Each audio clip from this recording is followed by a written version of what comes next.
নমস্কার, আমি রূপা। আবারও চলে এসেছি কিছু বিষয় নিয়ে আলোচনা করতে। বিয়ের কিছুদিন পর টাকা চাওয়ার বিষয়ে আগের দিন যে ব্যাপারটা নিয়ে আলোচনা করেছিলাম,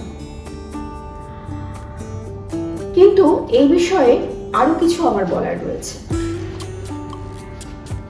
কিছু মেয়ের কথা আমরা জানি যারা কিন্তু হাজবেন্ডকে প্রভোগ করেন শ্বশুরবাড়ি থেকে কিছু টাকা পয়সা নেওয়ার জন্য। সেই মেয়েদের ধারণা বাবা বা দাদার আরো অনেক টাকা আছে, কিন্তু তার বিয়েতে প্রপারলি দেয়নি, তাই তারা অন্যভাবে আদায় করার চেষ্টা করেন। যদিও এদের সংখ্যা বেশ কম, কিন্তু আছে। আমাদের বক্তব্য, একটা অনুষ্ঠানের পরে কোনোভাবেই জামাইয়ের হাতে বা মেয়ের হাতে ক্যাশ টাকা দেবেন না। কোনো বাড়ি কিনছেন বা কোনো গাড়ি কিনছেন, সেক্ষেত্রে কিছু অ্যাডভান্স পেমেন্ট ডিরেক্টলি আপনি দিতেই পারেন, কারণ এখানে পারপাসটা ক্লিয়ার।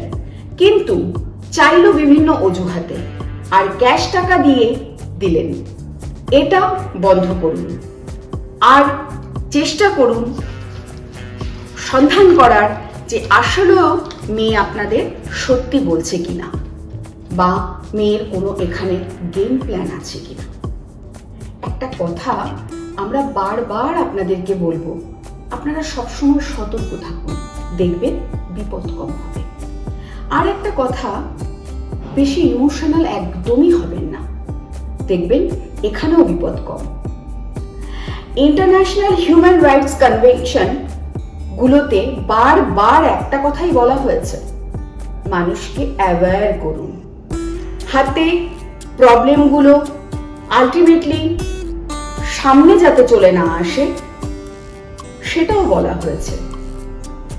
শরীরের রোগের যেমন কিছু সিমটমস থাকে, তেমনি মানুষের অধিকার হারাবারও কিছু সিমটমস থাকে, যেগুলোকে অবজার্ভ করা উচিত। অবজার্ভ করুন, আপনারা বিশ্লেষণ করুন। জানি না কথাগুলো আপনাদের কেমন লাগছে, বাট বিভিন্ন প্রান্ত থেকে অনেক কেস এইরকম আসছে, যেগুলো দেখে আমাদের মনে হচ্ছে এই কথাগুলো আমাদের সঙ্গে, আপনাদের সঙ্গে আমাদের শেয়ার করা উচিত। যাই হোক, আর বেশি কথা বাড়াবো না, আজ এখানেই শেষ করছি। নমস্কার।